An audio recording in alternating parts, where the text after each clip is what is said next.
All right, we're going to do a quick recap of last week. Kita akan dengan cepat merekap hasil dari khotbah minggu lalu. And last week we talked about the gifts of the Spirit. Minggu lalu kita berbicara tentang karunia Roh Kudus. And so does anyone remember the 3 types of gifts for those that were here? Apakah ada yang masih ingat 3 tipe daripada karunia Roh Kudus? They all started with M. Semuanya dimulai dari huruf M. Anyone remember? You weren't even here, so it's fine. Ministry, yes. Pelayanan.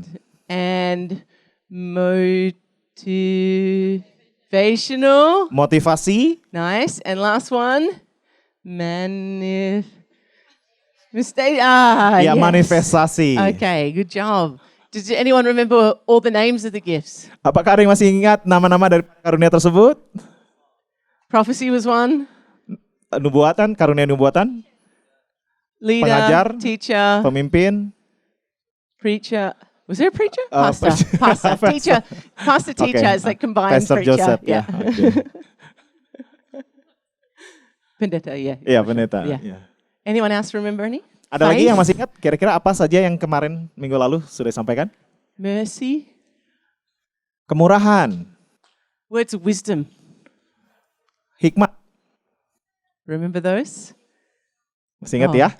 Eva's got some notes. Yeah. She's got it. So we were talking about the gifts of the Spirit last week. Jadi kita berbicara tentang karunia Roh Kudus pada minggu lalu. And I encourage you, if you haven't yet, maybe do a spiritual gift test if you want to just discover what those gifts that are that you might have. Jadi kalau Anda terlewatkan minggu lalu, mungkin bisa mencoba menyaksikannya di YouTube atau bisa memulai untuk tes karunia supaya bisa mengetahui karunia apa yang Anda miliki. And so we talked about the gifts being a supernatural empowering from God. Karena karunia Roh Kudus adalah sesuatu hal yang menguatkan, yang meneguhkan umat Tuhan. So today we're talking about the fruit of the Spirit. Hari ini kita berbicara tentang buah daripada Roh Kudus. Can anyone name any of those? Siapa yang tahu tentang hal-hal tersebut? Love, Kasih, joy, joy, patience, patience. Oh, that's a yeah. Murahan. The mum says patience. penguasaan diri. A+ for everyone. Well Kesetiaan, faithful. done. Yay. Oke, semuanya dapat 9. We're going to go into that in a Satunya little untuk bit Tuhan. more detail in just a moment. But I just want to make the distinction between the gifts of the Spirit and the fruit of the Spirit, because there is a difference. Ya, jadi ada perbedaan antara karunia dan pemberian. And I think we've got a slide. Thank you, Joseph. So the gifts of the Spirit are like a Christmas tree. Jadi karunia daripada Roh Kudus itu seperti kayak pohon Natal. That Christmas tree doesn't have to do anything to obtain those gifts. Just someone randomly places them underneath the tree. Oke. It's just there. Pohon Natal kan tidak perlu melakukan apa-apa untuk mendapatkan hiasan tersebut, betul? And so those gifts are not earned. They're not worked for.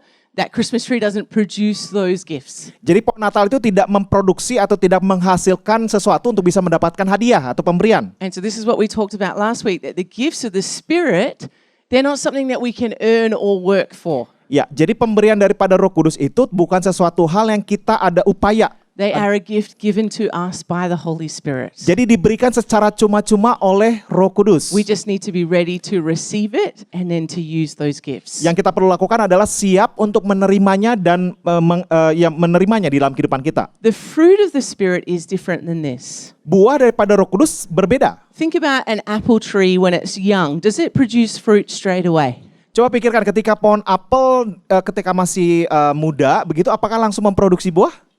No, yeah. It takes time, it takes effort. You have to nurture that tree. Ya, butuh waktu, butuh diupayakan untuk bisa menghasilkan buah. And so the fruit is dependent on that tree. That fruit will only appear if the tree is healthy. Jadi buahnya itu hasil daripada buahnya seperti apa itu tergantung daripada pohonnya. The Christmas tree, it could have very little leaves on it, but still have gifts underneath.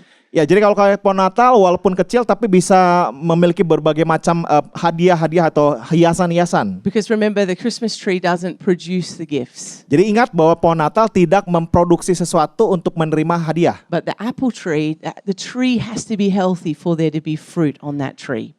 Berbeda dengan pohon apel, pohon apel harus menjadi pohon yang sehat untuk bisa menghasilkan buah. So we're going to do a Bible study this morning. Jadi ketika kita melakukan studi pembelajaran Alkitab hari ini. and to explain a little bit more in detail about what the fruit of the Spirit looks like. Ya, kita akan mempelajari lebih lanjut tentang buah Roh Kudus yang seperti apa And how we can bear fruit in our lives. dan bagaimana kita bisa menghasilkan buah. All right, if you've got your Bible, can you turn to Galatians chapter 5, Jika Anda membawa Alkitab Anda bisa dibuka dari Galatia verse 16. And we're going to read this passage of scripture that's known as life by the Spirit. Ya, Galatia 5 ayat 16, dimulai dari ayat 16. And so this might be a passage that you would like to read during the week to study a little bit more deeper. Ya, disarankan untuk kita bisa menjadi pasal yang kita selalu bacakan dalam minggu ini untuk bisa mendapatkan pengertian yang lebih dalam. And so I love that the Bible teaches us how to be fruitful in our life. Saya sangat bersyukur dan menyukai bahwa Alkitab mengajarkan kita bagaimana caranya untuk bisa menghasilkan buah. I love it that it instructs us that it's about real life, everyday things. Ada instruksi yang relevan yang bisa kita lakukan di dalam kehidupan kita sehari-hari. And so we're going to read from Galatians chapter 5 and 16 and 17 first. So I say, live by the Spirit, and you will not gratify the desires of the sinful nature. So another word for that is flesh. For the sinful nature desires what is contrary to the Spirit, and the Spirit what is contrary to the sinful nature or flesh. Ayat 16, maksudku ialah hiduplah oleh roh, maka kamu tidak akan menuruti keinginan daging. Sebab keinginan daging berlawanan dengan keinginan roh, dan keinginan roh berlawanan dengan keinginan daging. Karena keduanya bertentangan, sehingga kamu setiap kali tidak melakukan apa yang kamu kehendaki. So here, this little passage of scripture is introducing to us that we as people, as human beings, have two natures. Jadi dari perikop ini kita belajar bahwa kita sebagai manusia memiliki dua hal yang natural. Our flesh, Daging kita, which could be called our sinful nature, itu berbicara tentang dosa yang ada dalam kehidupan kita, and our spirit. dan roh kita. So our flesh is made up of our body and our soul. Jadi daging itu berbicara tentang tubuh dan juga jiwa. And so our soul includes our mind, Jiwa itu berbicara tentang pikiran, our will, kehendak kita, and our emotions. dan juga emosi kita. And so together that combines to be our flesh. Jikalau digabung itu berbicara tentang daging, And then tubuh. we have our spirit at work. Dan juga kita memiliki roh. And so here this passage of scripture is saying to us we've got a choice, a decision to make. Di dalam pasal ini kita diajarkan untuk mengambil keputusan mana yang kita harus pilih. Where it says that we want to live by the Spirit Apakah kita mau hidup dengan roh and not live by our flesh. dan tidak hidup dipimpin oleh kedagingan kita?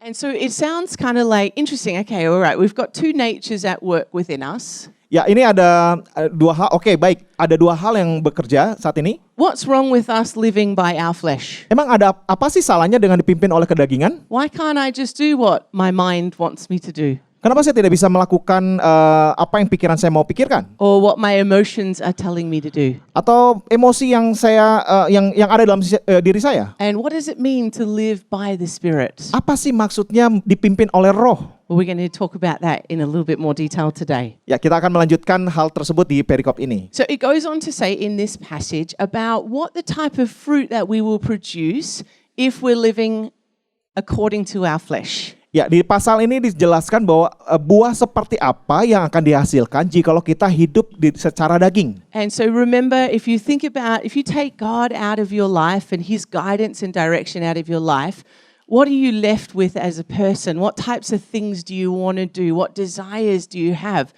Sometimes when we think about that, it's a little bit confronting. Ya, jikalau misal kita mengalami Tuhan dalam kehidupan kita, kira-kira hal-hal apa saja sih yang akan kira-kira muncul dalam kehidupan kita di dalam meresponi segala sesuatu? And it's clear as we continue on in this little passage here that actually the fruit of the flesh is not so good fruit. Dan ternyata bahwa jikalau kita perhatikan ada perbedaan jikalau buah secara kedagingan itu berbeda. So think about a fruit that's been stuck inside your lunchbox for 1 week and the smell and I hope you don't ever taste fruit that's been in there for that long. But think about the smell and imagine what it would taste like. It's bad fruit, yeah? Bisa Anda bayangkan jikalau Anda memiliki buah yang tersimpan di kotak makan siang Anda dan dibiarkan selama seminggu. Kira-kira apa yang akan terjadi dan bagaimana baunya? Okay, so it says in verse 19, the acts of the sinful nature are obvious. Sexual immorality, impurity, debauchery, idolatry and witchcraft, hatred, discord, jealousy, fits of rage, selfish ambition, dissensions, factions and envy, drunkenness, orgies and the like.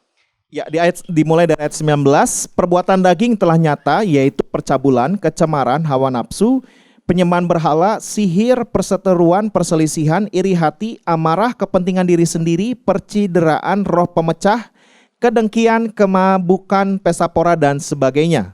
So does that sound like good fruit or bad fruit? Ini buah yang baik atau yang buruk? Not so good, yeah? That's not Tidak so good. baik ya. And so this is the fruit that we're going to see if we're pursuing our flesh nature. Ini adalah buah yang kita hasilkan jikalau kita mengejar kepuasan daging kita. And can I tell you, sometimes this fruit looks good. Wow. Oke, tapi terkadang terlihatnya baik loh, enak loh. Sometimes, because of the way we're living, we produce this fruit and it seems okay at the time. Terkadang di awal tuh sepertinya baik-baik saja, tidak ada sesuatu hal yang berbeda, baik-baik saja. Like that it's okay for me to be able to be jealous of the person on Instagram that's got all those followers and has a fancy lifestyle. It's okay because I just want to dream about that and think about having those things. Ya, terkadang ini menarik perhatian kita. Oh, nggak apa-apa kok, kita ada sedikit iri ketika kita mengikuti sosial media. Ada orang-orang tertentu yang memiliki fashion, gaya hidup yang mewah misalnya seperti itu. We have to face the temptation of we're going to drink alcohol. Where's the limit? Are we going to keep pushing the boundaries? And sometimes that seems appealing. Like, oh, it's okay, no worries, I feel loose and I can dance cool when I'm a little bit drunk, kind of thing. There's this desire there. It looks good. The fruit looks like it's going to be good. Ya, terkadang keinginan daging itu nggak apa-apa kok sedikit minum alkohol yang melewati batas, agak sedikit goyang-goyang kan asik juga itu gitu ya misalnya. When we're thinking about being sexually pure, we might have that temptation. Actually, no, I just want to look at that really handsome guy with no shirt on and just look at his feed on Instagram or TikTok, and I'm just gonna just sit here for a minute and let my mind drift. It just feels good, like it's okay, isn't that fine? That's no worries. It's just normal. Yeah, everyone else is doing it. I mean, well, look at what everyone else is watching and looking at. Like, this is nothing, no problem. Oke, terkadang keinginan daging itu berkata, normal kok kita ngelihat misalnya yang cewek ngelihat laki-laki tanpa busana dan lain sebagainya, terus berimajinasi tentang sesuatu hal gitu, kayaknya nggak apa-apa kok, nggak ada yang salah dengan itu, normal-normal saja kok. You added something in there, didn't you? No, yeah, exactly. yeah, okay, yeah. Ya.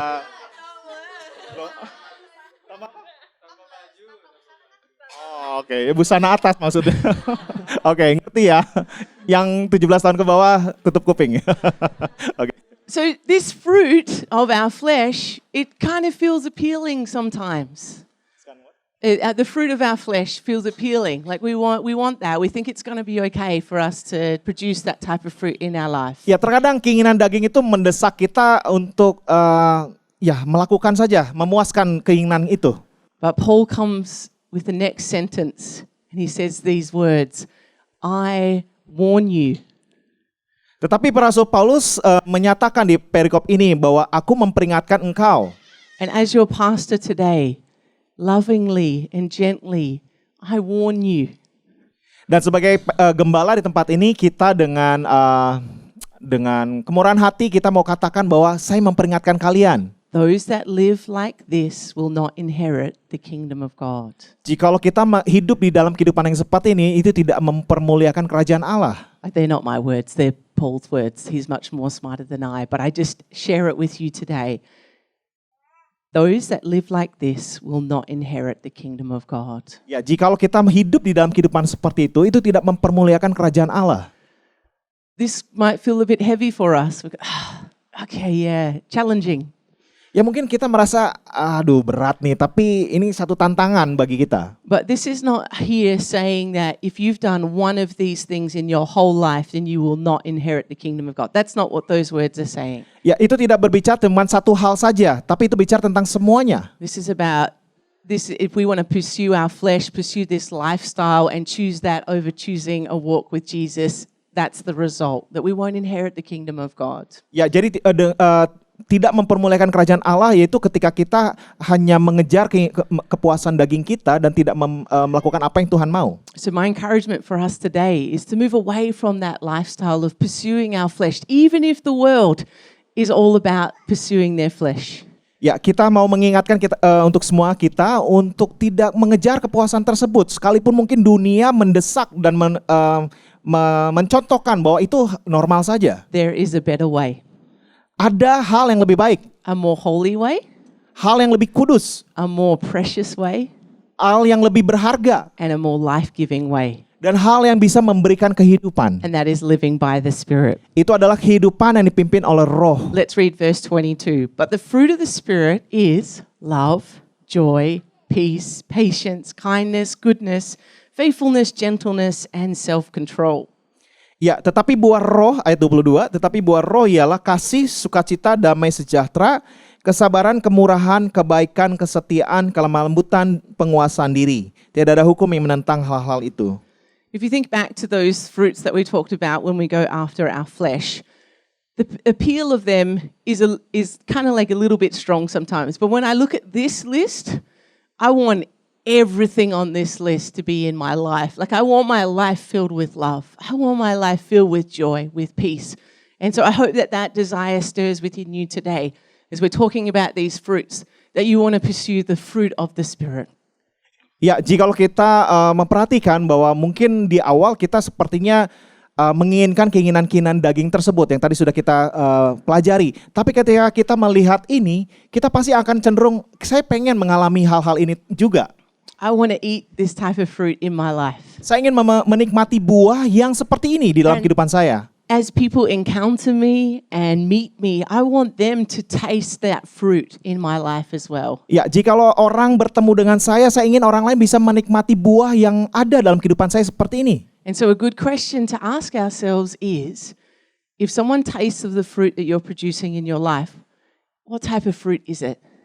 Pertanyaannya yang kita bisa tanyakan sama diri kita sendiri, jikalau orang bertemu dengan kita, kira-kira buah apa yang akan mereka nikmati? What type of fruit are they tasting? Are they tasting joy as they speak with you? Buah apa yang akan mereka menikmati? Apakah itu sukacita atau apakah itu kebaikan? Can they feel God's peace through your words? Apakah mereka bisa merasakan damai Allah melalui perkataan kita? Are you demonstrating to them patience Apakah kita bisa mendemonstrasikan kesabaran, and kindness? kebaikan? Long suffering is always, we need more of that as parents, don't we, babe? Patience and long suffering is the toddler. Please, Jesus, give us more of that. Ya, kesabaran di dalam proses pengorbanan yang cukup panjang ya. And self-control, probably need that one as well. Dan tentunya pengendalian diri. We want that fruit, and we want others to taste that fruit in our life. Ya, tentunya kita ingin orang lain bisa menikmati buah-buah yang seperti itu dari kehidupan kita. And so I want you to just take a moment now just to reflect. Saya mau kita semua ambil waktu untuk bisa merenungkan. What type of fruit are you producing in your life? Buah seperti apa sih yang kita produksikan dalam kehidupan kita? Is it connected to your sinful nature or your flesh? Apakah itu berhubungan dengan memuaskan keinginan daging dan dosa kita? Or is it connected to your spirit? Atau terkoneksi dengan apa yang Roh Kudus hasilkan? Let's take a moment now.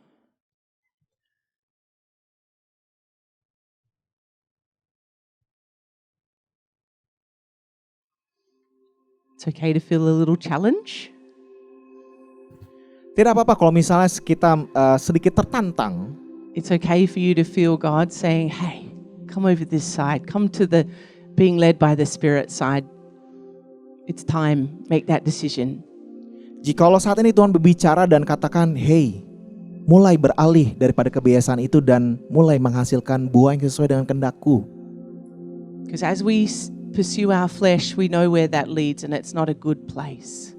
Karena kita tahu bahwa ketika kita memuaskan keinginan daging, kita tahu akhirnya akan menuju kepada kebinasaan. But as we pursue the Spirit, Tetapi ketika kita mencari keinginan roh, we're going to see the fruit of the Spirit in our lives. kita akan bisa menghasilkan buah-buah Roh Kudus dalam kehidupan kita. So how can we produce this fruit? Jadi bagaimana caranya kita bisa menghasilkan buah-buah Roh Kudus? How do we see this fruit at work in our lives? Bagaimana caranya kita bisa melihat bahwa buah Roh Kudus ini bisa bekerja dalam kehidupan kita? Well, let's continue on in verse 24. Kita akan membaca di ayat 24. It says, "Those who belong to Christ have crucified the sinful nature with its passions and desires. Since we live by the Spirit, let us keep in step with the Spirit." Ayat 24, barang siapa menjadi milik Kristus Yesus, ia telah menyalibkan daging dengan segala hawa nafsu dan keinginannya.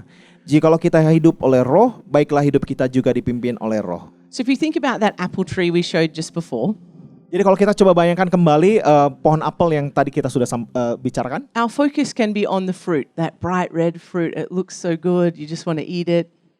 fokus kita mungkin hanya cuma kepada buahnya. Wah, tampak bagus, pengen dinikmati nih. And we can think about that in regards to the gifts of the fruit of the Spirit, where we look at those different fruits and we're like, I want to eat that fruit.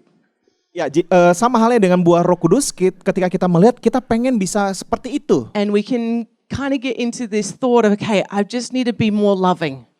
Mungkin kita berpikir saya ingin bisa lebih mengasihi, I've got to be more kind. saya ingin bisa lebih baik. I've got to be more patient. And we can be focused on trying to see those characteristics Yeah. at work in our life. Ya, kita fokus kepada hal-hal tersebut. Saya ingin bisa lebih setia. But we talked about this at the start. The reason an apple tree produces fruit is because of the health of the tree. Pohon apel bisa memproduksikan buah-buah yang baik karena kesehatan daripada pohonnya. And so that tree has roots that go down into soil. Bahwa pohon tersebut memiliki akar yang masuk ke dalam tanah, That tree needs watering. di mana pohon tersebut membutuhkan air, It needs food. membutuhkan makanan, It needs pruning. butuh digemburkan, It needs care and attention. ya butuh dirawat dan diperhatikan. And it's the same with the fruit of the Spirit in our lives. Sama halnya dengan buah Roh Kudus dalam kehidupan kita. Our focus is not the fruit as such. Jadi fokus kita bukan cuman hanya buahnya saja, That will happen as a result of our spirits being healthy.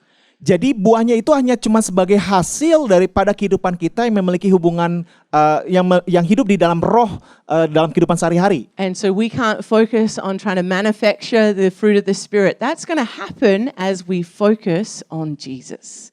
Jadi kita nggak perlu bersusah payah bekerja terlalu berat untuk menghasilkannya, karena itu dihasilkan berdasarkan ketika kita mengalami Tuhan dalam kehidupan kita. John 15 verse 4 says, "Remain in me and I will remain in you. No branch can bear fruit by itself. It must remain in the vine. Neither can you bear fruit unless you remain in me." Ya, Yohanes 15:4, tinggallah di dalam aku dan aku di dalam kamu, sama seperti ranting tidak dapat berbuah dari dirinya sendiri. Kalau ia tidak tinggal pada pokok anggur, demikian juga kamu tidak berbuah, jikalau kamu tidak tinggal di dalam aku. And so this gives us a key here about remaining in God. Ini mengingatkan kita bahwa kita harus tinggal di dalam Tuhan. Remaining in connection with Him day to day. Tinggal di dalam Dia berbicara tentang terkoneksi dengan Tuhan hari demi hari. And so that means us making the decision to crucify that sinful nature, our flesh. Itu memberi kita pilihan untuk bisa menyangkal diri, memikul salib kita. And so that we talked about this at the beginning of the year about being a disciple of Jesus is about denying ourselves and daily taking up our cross and following Him. Ini berbicara tentang sesuatu hal yang kita sudah bahas di awal tahun, bahwa menjadi murid Kristus itu harus menyangkal diri dan memikul salib kita. And when we think about crucifying our flesh, it's like we're nailing our flesh to the cross and saying, "It is finished. You no longer control me. You no longer have authority over my life." Ya, sama halnya dengan yang Yesus sudah lakukan, bahwa mengikut Yesus itu harus menyalibkan kedagingan kita dan katakan ini udah selesai. Yang lama sudah berlalu. And this is a decision that we make daily. It's not just a once-off decision. Dan kita harus lakukan setiap hari.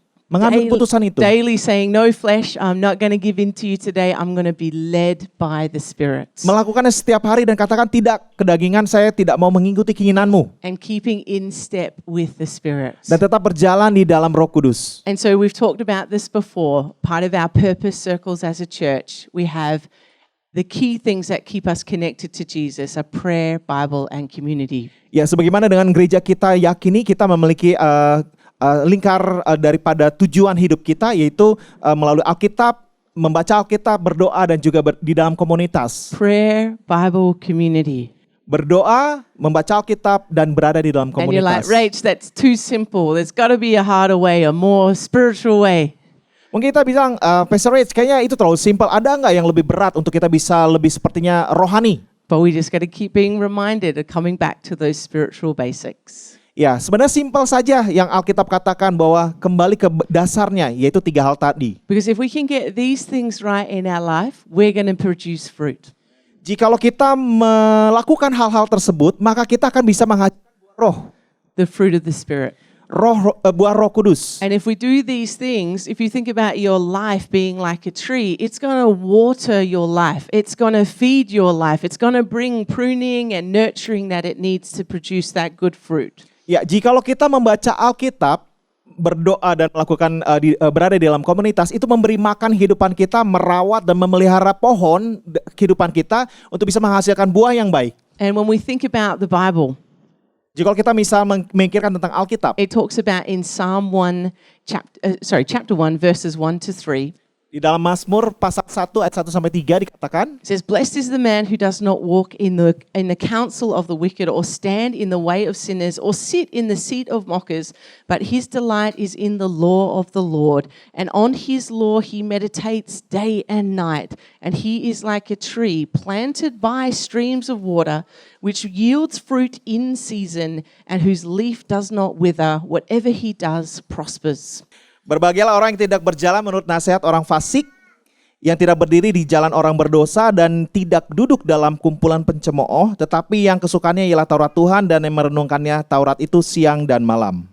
And so if you're just reading the Bible on a Sunday at church, it's not enough food for you to sustain you during the week. Ya, jadi tidak cukup buat kita untuk bisa menghasilkan buah yang baik jikalau hanya baca Alkitabnya pada hari Minggu saja. If you're just reading that story from that pastor, preacher that you follow on Instagram, and they share a scripture for the day, if you're just reading that, it's not enough. Jadi tidak cukup juga cuman hanya sekedar like gitu ya, misal memfollow ada khotbah atau quotes atau ayat Alkitab yang disampaikan oleh beberapa pembicara pengkhotbah yang Anda ikuti di dalam sosial media. Nggak cukup cuman hanya melihat itu saja. It's more about not just reading, but more about delighting in the Word. Do you go to the Word for your food, your sustenance, the things that you need for your day?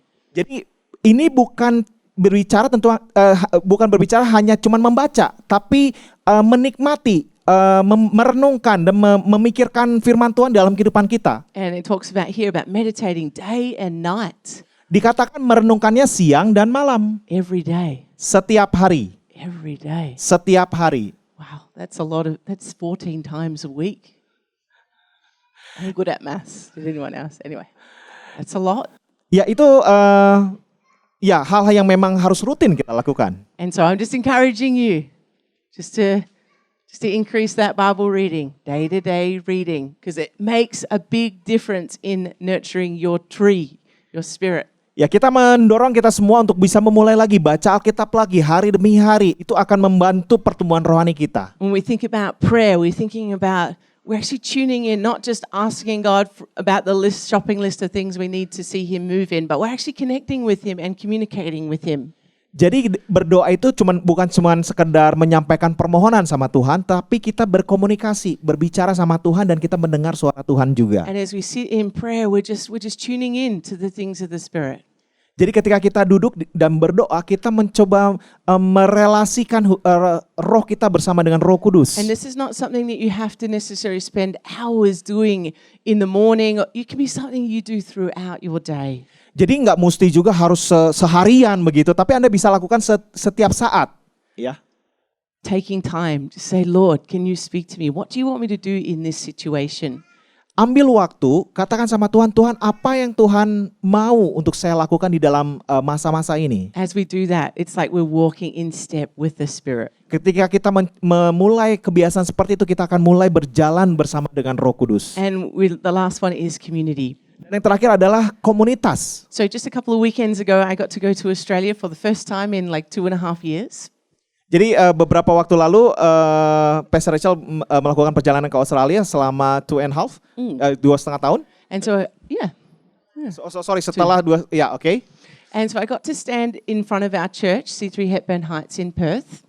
Jadi Pastor Rachel berbicara di depan para jemaat di C3 Heaven Heights. And there was like 400 people there. Ada sekitar 400 orang di sana. And as I looked out across the room, Ketika saya melihat ya bagian-bagian ruangan di sana, I could see people who have been in our church for decades. saya bisa melihat ada beberapa orang yang sudah bersama dengan gereja kami itu puluhan tahun. And there's a group of older women who sit at the back of the auditorium in Hepburn Heights. Jadi ada grup para ibu-ibu yang sudah tua gitu di bagian pojokan sana. And they've never been my leader. Dan mereka pernah menjadi pemimpin saya. They've never run a department that I've been involved in. Never. Never. Oke, mereka belum pernah menjadi pemimpinnya Pastor Rachel atau berada di dalam pelayanan seperti itu. They just faithfully come to church every single Sunday. Mereka hanya cuma datang setiap minggu dengan setia. And as I looked across that group, my heart was just so thankful that they made the decision to come to church every Sunday and that they're still coming decades later. Ya, saya sangat bersyukur di hati saya karena orang-orang ini dengan setianya datang ke gereja selama puluhan tahun. Hey, that's me. Sneaky Joseph. And there was something in me that just realized the power of us being at church. Maybe every Sunday we don't have this glory moment where we feel God's presence or revelation comes, but there's something powerful about us just being in the room. Jadi ada sesuatu hal yang luar biasa terjadi ketika umat Tuhan berkumpul, ketika kita melakukan di dalam komunitas bersekutu, sekalipun mungkin setiap minggu nggak sepertinya selalu spektakuler gitu ya, dengan penuh dengan hal-hal yang hadirat Tuhan dan lain sebagainya, tapi itu penting. These women have led me without officially being my leaders. Dan para wanita tersebut sangat berarti walaupun mereka tidak menjadi pemimpin. Because they've modeled to me faithfulness. Tapi mereka menjadi model bagi Pastor Rachel untuk bisa melihat bahwa tentang kesetiaan. They've modeled to me about persistence Mereka menjadi teladan tentang konsistensi, and dedication. tentang berdedikasi. And these women, they've walked through some huge situations. Their husbands have passed away. Some of them, their children have passed away. Ya, beberapa wanita tersebut sebenarnya mengalami kehidupan yang nggak selalu mulus juga. Mereka mengalami ada suaminya sudah meninggal, anaknya meninggal. They've faced many trials in life. Mereka mengalami banyak hal di dalam kehidupan. But their example to me is so strong that they're still in church, they're still lifting their hands, they're still praying, they're still reading the word. Wow, that is a powerful testimony for me. Ya, bagi Pastor Rachel, bahwa kehidupan mereka menjadi kesaksian hidup bagi Pastor Rachel karena melihat bahwa mereka ini menjadi contoh yang baik tentang menjadi setia dan selalu berada di dalam komunitas dan hidup bersama dengan Tuhan. So don't underestimate the power of you being at church. Jadi jangan memandang sebelah mata atau menyepelekan ketika kita berada di dalam gereja atau berada di dalam komunitas. Not just for you, but for other people as well. Bukan cuma untuk Anda tapi untuk orang lain juga. Every time we come to church, there's an opportunity for us to be watered, to be fed, to be pruned even, challenged. But these are good things because they help us to keep in step with the Spirit. Ya, ketika kita berada di dalam komunitas itu adalah kesempatan untuk kita bisa saling bertumbuh, saling menguatkan, saling menasehati dan saling menghasilkan buah. And so if that's something that you kind of like been struggling with lately, just make the decision. Say, God, I'm sorry if I've missed a few Sundays because of whatever reason. Just be like, okay, now I'm committing the next whatever amount of months or weeks, I'm going to be here every Sunday that I can be. Ya, jika Anda masih terkadang datang, terkadang tidak, begitu ya. Tapi mulai hari ini ambil keputusan untuk Tuhan, saya mau untuk datang lagi ke gereja, untuk berada di dalam komunitas karena kita mau bertumbuh. And I can testify to you today that actually being at church every week makes a huge difference because it's made a massive difference in my own life. Ya, di dalam pengalaman Pastor Rachel mengalami bahwa ketika kita berada di dalam komunitas, berada di dalam gereja, itu membuat kehidupan kita berubah. My family are Christians. Keluarga saya Kristen. But I never remember my mum or dad teaching me a Bible story. Sebenarnya saya tidak ingat persis kapan orang tua saya mengajarkan saya tentang Alkitab. We prayed every night together. Kami berdoa setiap malam. And we went to church every Sunday. Kami pergi ke gereja bersama-sama setiap hari Minggu. But there wasn't a lot of extra spiritual things that my family did. Tapi tidak ada hal-hal yang sifatnya rohani yang lebih daripada sekedar itu. They just lived out their faith. They just wanted to follow God and serve Him. Mereka cukup sederhana, mereka kehidupan yang hanya cuman saya ingin berjalan bersama dengan Tuhan dan memiliki iman. And because of church, that's where I learned about Bible stories, about the things of God and what it means to be a Christian. Because I was in church every Sunday, and back in those days, back in my day, I feel really old when I said that, back in my day, we used to go to church twice on a Sunday sometimes. Woo, wow. Maybe, Lena, did you have that back in your day? Lena's older than me, so I'm allowed to. Did you have 3 times? 3 times a day? What? Wow. Not with friends also, right? Oh, so Okay. spiritual. Ya, jadi ya Pastor Rachel mengingat kembali masa-masa itu, sekalipun orang tuanya tidak terlalu sepertinya rohani, tapi mereka mau mencoba berjalan di dalam iman bersama dengan Tuhan. Dan Pastor Rachel nggak lihat lebih daripada seperti itu. Tapi yang membentuk Pastor Rachel memiliki iman yang lebih dalam di dalam Tuhan itu ketika berada di gereja. Sekalipun sampai dia berada di gereja dan itu membawa pertumbuhan rohani bagi Pastor Rachel.